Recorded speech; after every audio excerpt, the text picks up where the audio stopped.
আমি মনে করি জামাত ইসলাম 50টা আসন পাবে না যদি সুষ্ঠু নির্বাচন হয়, কারণ তারা ইতিমধ্যে আওয়ামী লীগের কার্যালয় দখল করে জামাত ইসলামের কার্যালয় বানানো হয়েছে।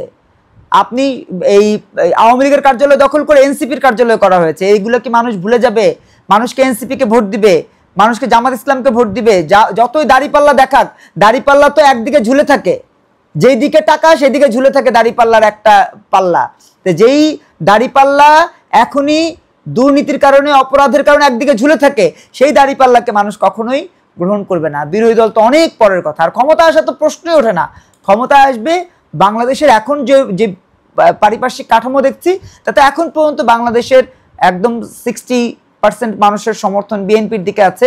আমরা যারা রাজনীতি করছি, নতুন প্ল্যাটফর্ম চেষ্টা করছি, গত 12 বছর ধরে আমরা রাজনীতি করার কারণে সাধারণ মানুষের যে আমরা সমর্থন পাচ্ছি, সেই সমর্থন কিন্তু বিএনপির 10 ভাগের 1 ভাগও আমরা অর্জন করতে পারিনি।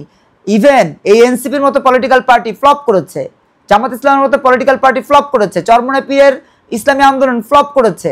কারণ কি? কারণ জিয়াউর রহমানের যে পলিটিক্যাল এঙ্গেজমেন্ট বা শেখ মুজিবুর রহমানের যে পলিটিক্যাল এঙ্গেজমেন্ট, সেই এঙ্গেজমেন্টকে এরা এখনো কাছাকাছি যে ছুতে পারেনি।